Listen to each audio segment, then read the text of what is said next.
This is one of the greatest honors I think that anyone can receive. And I, with a heartfelt thanks to the leadership at the Politecnico di Milano in terms of their willingness to acknowledge the work in structural engineering that might have a slightly different perspective on the environment, on the future of design. And in particular, I'd like to thank Professor Biondini and his collaborations and friendship and his view on the importance of engineering, not just engineering that is done in a way that is more conventional, but in a way that is much more inventive. So I'm pleased to share with you a few ideas this morning about my work, the work of our firm, and some of the inspirations that have been referred to in this journey.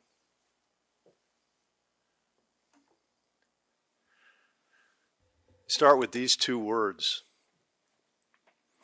My parents were strong advocates of education. And when I was a young man in grade school, when we were learning about the basics of arithmetic and spelling, my father said that I would like to teach you two important words. And they're big words. And here they are, exploration and experimentation. And I learned about these words, and I also learned to spell these words. And I remember my teacher in my classroom with all the students, and she asked if anyone had some big words to share with the class as we were learning to spell. And most of the words that were being shared were things that you would expect. I'll use structural terms, building, bridge. I raised my hand and I said, I have these two words, and I spelled them. And I remember how proud I was because she recognized me as being somebody that had done not only the research on the words, but was able to spell the words. These three words I use in my work. They drive the way I think: purpose, inspiration, and application. I'd like to focus for just a minute on the word in the center.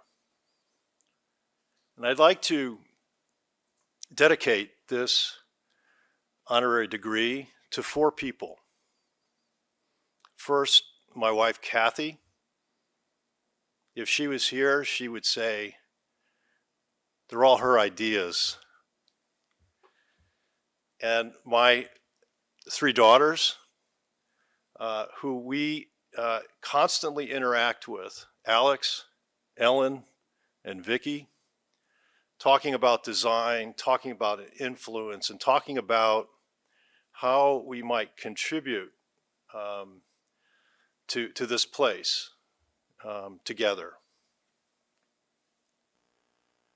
I'll start with a challenge, our cities.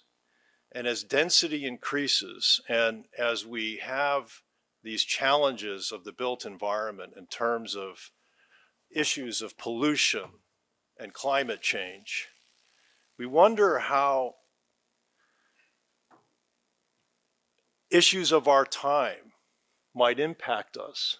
In the case of COVID, the change that we saw, perhaps temporarily, in the lessening of issues of pollution, in this case in China. So how can we think of things in advance and protect this place?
celestial event. No words. No words to describe poetry. I should have said a poem. So beautiful. Beautiful. So beautiful. So beautiful. I had no idea.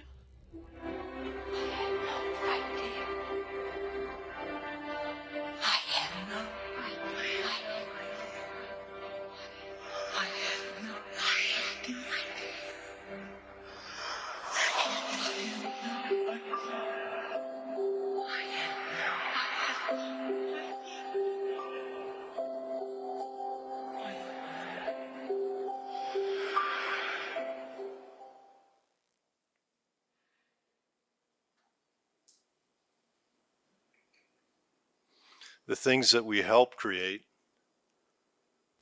and the things that we do damage to, it's all part of the way we think and the way we're inspired. The image on the right is one of two places in the world that houses every seed known to mankind. It's a place that my daughter visited in the Arctic. The sites of dying glaciers are real. And the idea of storing seeds, for example, just in case, is real. So how do we design? How do we think of these challenges? And we can design in a passive way, a reactive way. We can invent things like the Bay Arc, an idea that restrains the incoming tides and wave patterns to protect the bay in San Francisco. But maybe we should look at materials that have been used in places around the world that are smart and long lasting. But maybe we can imagine material and imagine new ways of thinking. We might start with geometry that is at multiple scales, at a universal scale, at a micro scale, and using geometries to create something that is unexpected.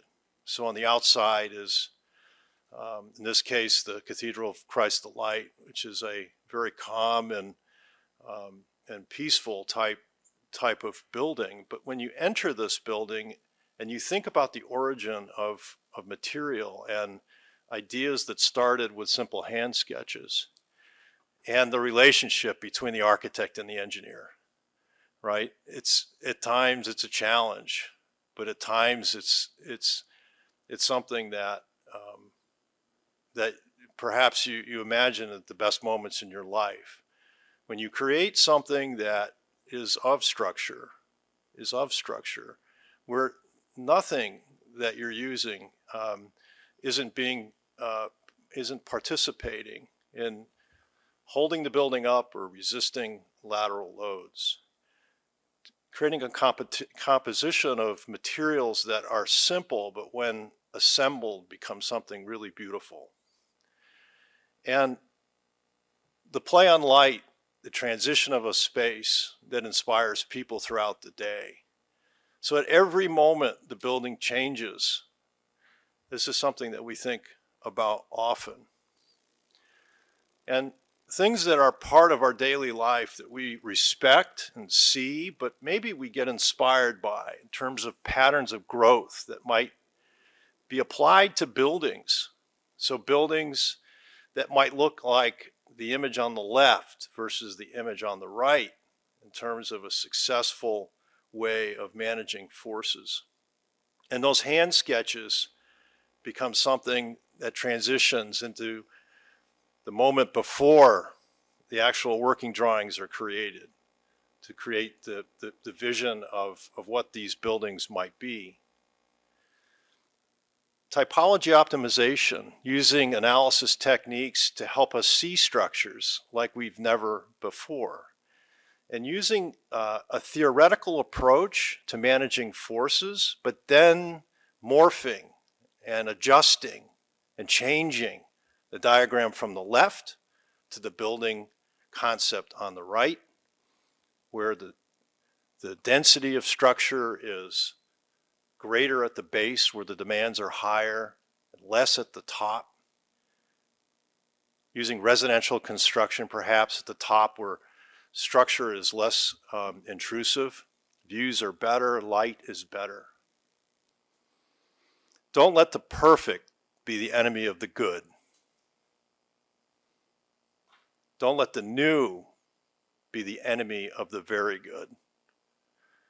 Allow for imperfection. Things aren't perfect. So the John Hancock Center in Chicago may look like the building on the right today because of these techniques of optimizing the placement of material and placement of structure. An engineer should design a structure that an architect would be ashamed to cover up. And these ideas aren't just for tall buildings, they're for bridges. So imagine that concept laid on its side and mirrored about a center line. All of a sudden you have a truss system that's far more efficient than a Warren truss or trusses that we see all around the world. And you can use the same optimization theory on shapes that are not regular, so a cylindrical shape, for example. And creating form that is unusual. So when people experience the form, it's something that they've never seen before. Challenge what's been done before. This is a bridge structure at the Seattle International Airport. This is a project that we worked jointly with Mike Schleich Bergerman. And this is the way that the bridge started. Series of supports, a suspension system within those supports. But instead of taking it as the answer, we simply thought of it as a series of components that when assembled made more sense. So a series of vertical elements at the midspan that could be connected with stays, not with suspension cables. So creating different ideas that who knew if they would be built when we imagined them. Imagining the space as people passed from the international arrival to the checkpoints as they came to Seattle. And then the realization of this long span bridge with the stage system within it, pre-assembled before it was erected. We've had the opportunity to work with great architects, not just SOM architects, but in this case, Peter Zumthor. And we're designing a building in Los Angeles, California, called the Los Angeles County Museum of Art. And Peter is a master. He's a master of material. He's a master of space. What to bring Peter Zumthor on your first visit? Well, you bring him a piece of stainless steel, water jet cut. That's the shape and plan of the building that he was imagining.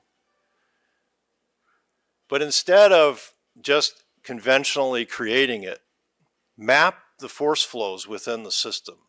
So the lines that you see in the image to the left are the direction of the forces from points of support in plan.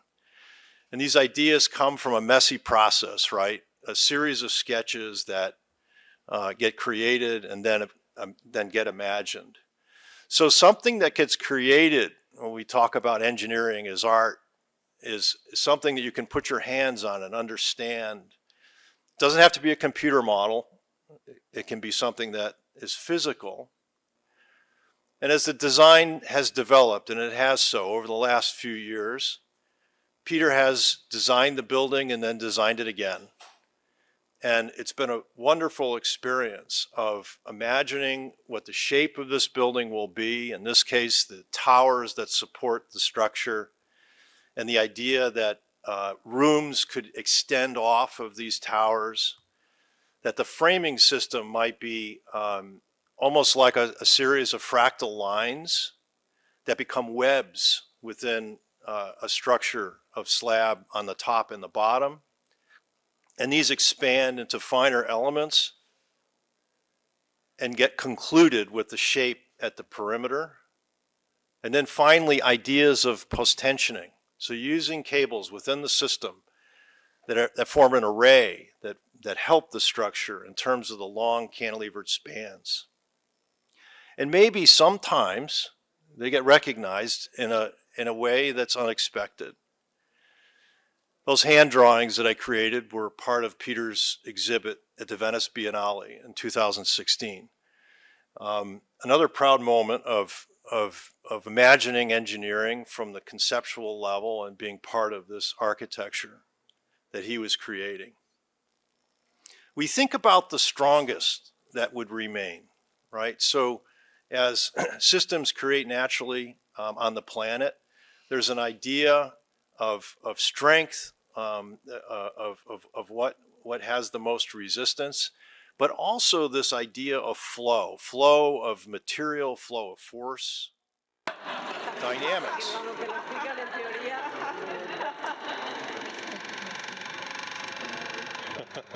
It's real.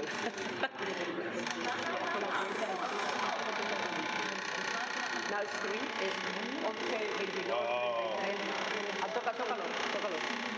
If you touch the road, you change the conditions. Yes, because so everything changes. The boundary conditions change. Yeah. There's an idea that everything's in motion, everything.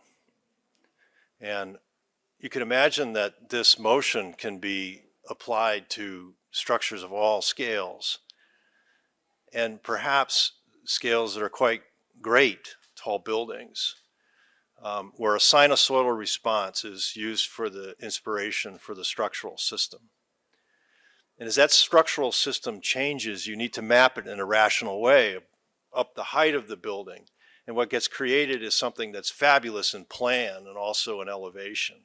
So the frame, as you see it, moves around the shape as it tightens toward the top and creates a rational idea in terms of how the structure will resist load. And so it gets resolved into something that's quite calm and perhaps unexpected in elevation. But if you understand the transformation along the height, it's quite unusual. So it creates spaces at the base and along the height that creates architecture that we think is new. You can take natural forms and think of them at first in plan. And imagine this plan stacked over many, many floors, in this case a residential building, and spilling it all out on the dining room table, right? This loose sort of idea of what sketches might mean in terms of what structure is. And then use techniques like optimization to help us figure out where post-tensioning might be, where columns might be, where the core is, and find a way to take this structure and have vertical elements pass all the way through from top to bottom without any transfers, and create something that has unusual spaces that have no columns at the perimeter, and create this sort of beautiful response of light and view.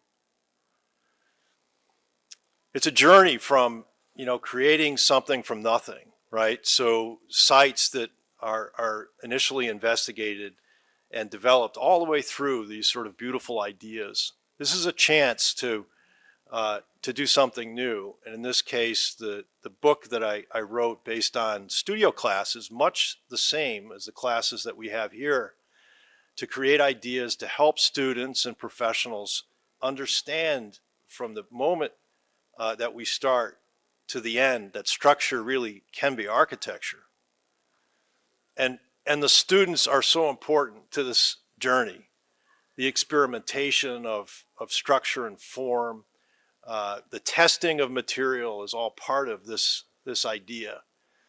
And the junior generation is really important. When we had an exhibition in Aalborg, Denmark, this boy was holding a model to scale of the tallest building in Aalborg relative to the buildings that SOM has designed. So we've tried things in the past. We've been brave in terms of structures, and they could be cantilevered systems or tall buildings.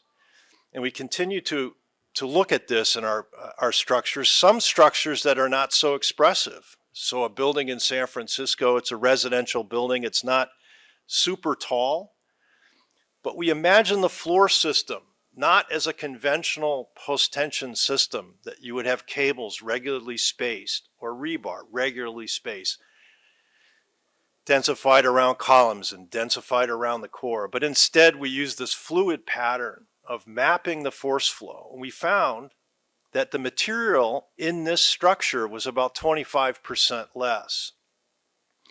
Our working drawings were like musical staffs.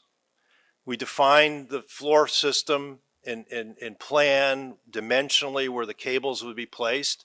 And on the same drawing, we showed an elevation where all the cables would be placed. So the contractor had all the information they needed all at once. We were confident, but not absolutely confident. We built a mock-up close to downtown San Francisco. And you can see the corner column in the white zone. And the idea is that there are large cantilevers in the system, not just the idea of post-tensioning that was fluid. And we tried a technique that's new and we think is important, and that's the use of machine learning to compare drawings to the actual placement of material and coming up with digital offsets that help us understand if there are errors and how significant they are, and doing it through photography and understanding it right away. So the comparison of drawing and construction is important as we go forward, and perhaps this will lead to new construction techniques. But the idea is clear. It's clear. It's the placement of material. It's not an exotic idea. We curve post-tensioning all the time, but when we map it in a way that makes sense, that's when we find that material is saved. So the solutions, when they're built, are calm. You don't understand, perhaps, unless you're someone who's interested in what sits within the slab systems of this building and what makes the cantilevers work. But it creates spaces that we think are very unusual.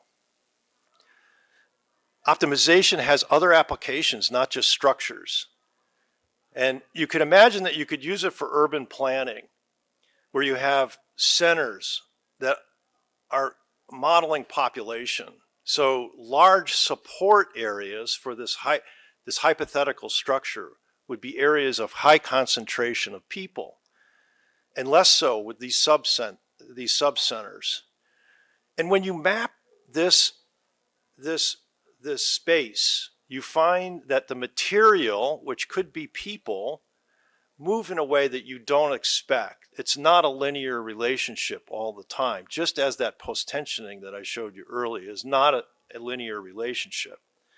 So this could map the way people move, the way we transport people in the future. The lines may not be linear, they may be curved, and we can morph the system. We can change the places of support and create something that we see in nature, which is imperfect in placement. It's imperfect. But this mutation creates something that we think is very beautiful. So the idea of taking structure and mapping it to other disciplines is something that we think is very important. So these networks that we see, data networks that that exist in computer science, perhaps, or electrical engineering, the mapping of a magnetic field where points of structure are placed and force flows are studied, and the mix of natural materials and materials that perhaps are reused in the case of timber, studying the force flows that exist. So applying these to buildings we think is very important. And these points of support don't have to be solid objects, right? They could be atria, and structure could map to the atria, as shown here. And the idea, perhaps, is that timber is something that could be more flexible. Mapping those those moments of force flow and creating structure that's made out of glue laminated timber and so forth that creates spaces that are unusual. History has shown us that we can optimize structures. There's no doubt about it. But instead of using linear lines, perhaps we're using curvilinear lines. A few more ideas. We see timber as being an important part of renewable construction. And we think that timber is excellent, but it needs to be considered in a way that, that creates application in areas of high seismicity. So structures that act like your body, joints that are fixed for most of the time, using friction, and the idea that when demand is high, the joints rotate and dissipate energy, but it's not uncontrollable movement. We can use it in steel structures, and perhaps in the future, more importantly, in wood structures, creating inherent ductility in systems that otherwise wouldn't have it. So we think this is an important next step as we talk about structures in high seismic regions. We can use it for structures that have frames, and we can also think about it in structures that have walls. Typical residential construction, perhaps. Multi-story construction, perhaps link beams made out of these plated systems that are clamped together and dissipate energy in a major earthquake. So COVID's been interesting. I've spent a lot of time in house bedrooms, and as most of us have, and kitchens. And it's a time to wonder about what's next. So this is a pavilion that I designed. It's not a big building. It's only 6 meters square. But it's something that I think could offer opportunity for these types of systems, these joints in residential construction. So it's a first step to try to move these things into a scale that might be used and might protect buildings that are not super tall. And timber is something that's beautiful, and when used properly and created from perhaps a messy process, the experience with the material is something that I believe is quite beautiful. So what if we look around and use materials that we have in our backyard, right? So roofing material that's been taken off of my roof a few years ago. I'm under pressure to figure out what to do with this material. And you imagine that there are ways of using it that are different, and it's of a different scale. And maybe it's of a scale that that could be used in multiple places. So using the material with simple components like copper and simple vertical wood supports creates something that I think is unusual. It's unusual because of the material, but also because of the way it deals with light. And you can use this type of mixed idea with a material such as masonry and overlay topology optimization to find opportunities to remove material and create something that could be enlarged to great spans. But looking at the center portion of this this vault and removing material in a way that's smart. The vault is self-stabilizing, which means that you don't need, in a timber vault, you don't need any temporary formwork to build it. But what you do generally need are guides, and you need craftspeople, people that are highly skilled, right, that create these structures. And this was for an installation in Madrid a few years ago. And after we finished it, we started to wonder what would be next. You know, what could we imagine that could happen from a shape like this? But it's so labor intensive. I was in Venice a few years before it, and I saw this sculpture that was done, and I was inspired by the material. And you wonder if you use the material in a way that that embraces its greatest characteristics, in this case, compression. And instead of creating a structure by hand that's self-stabilizing, perhaps we can create it with robots.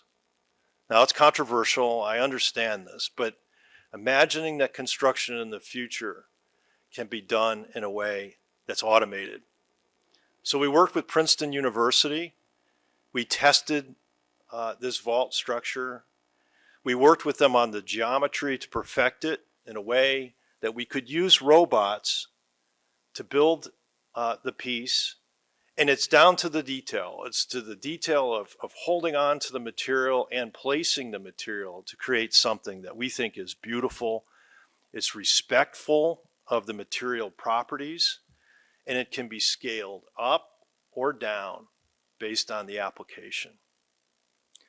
So we think it's an exciting time to think about how we go forward with the way we build, perhaps the way we use material, the way we use geometry.